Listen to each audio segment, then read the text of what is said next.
When it comes to sales, attitude is everything.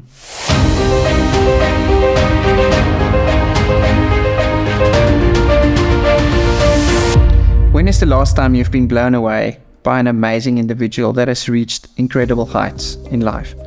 I have this amazing privilege of being mentored by one of them. His name is Norman. He started in a moms and pops store in Pietermaritzburg 30 years ago with about 24 million annual sales revenue turnover, and today it's a 3 billion rand retail outlet with employing more than 1,500 people. So here's what Norman taught me. Don't build a business, build people. Because when you build people, you build a great business with them. From this conversation with Norman, I started thinking about how key individuals have formed me through my life.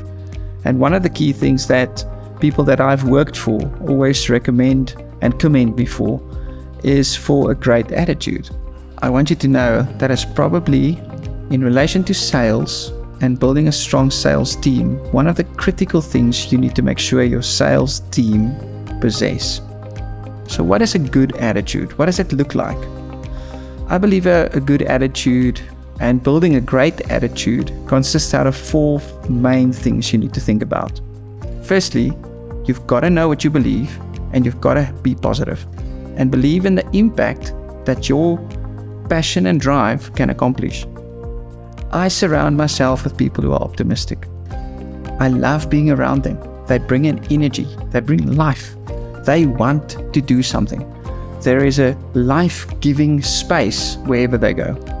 They've got strong, deep-seated beliefs, and they're not afraid to share that.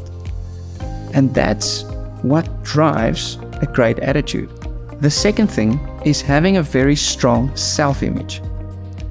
Eleanor Roosevelt said, "Nobody on the face of the earth can make you feel inferior without your permission."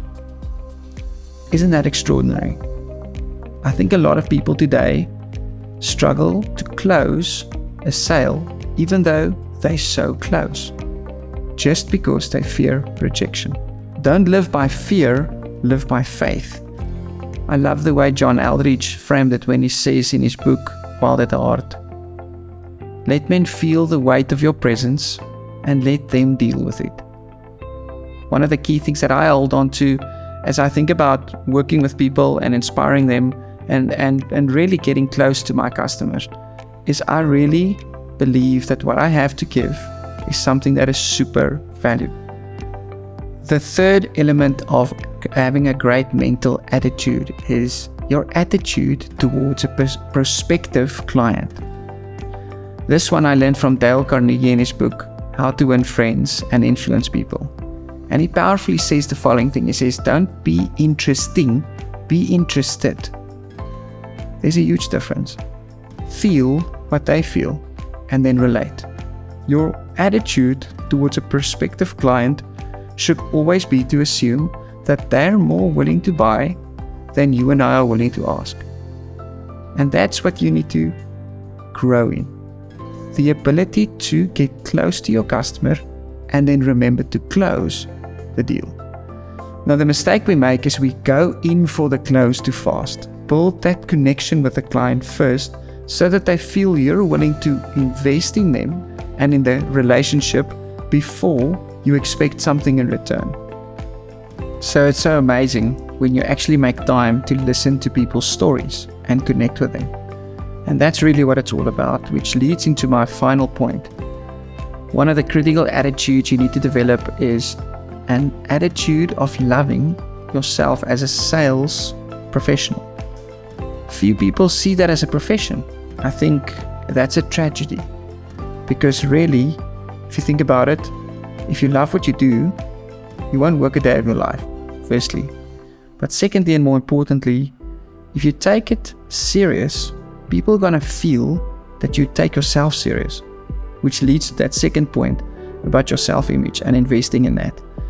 So when is the last time you invested into mentorship? When is the last time you appointed a professional coach to help you think about who you are and where you're on your way to? What you don't realize is people don't buy what you do, they buy why you do it. They buy who you are. And so investing in your profession, going on regular training courses, getting yourself on a continual professional development perspective, trained up and skilled and sharpened the axe, improves the likelihood of your effectiveness as a professional. If you have found this content helpful, I want to invite you to subscribe to the channel and find free resources on our website where we would love to guide you and assist you on your scale-up journey.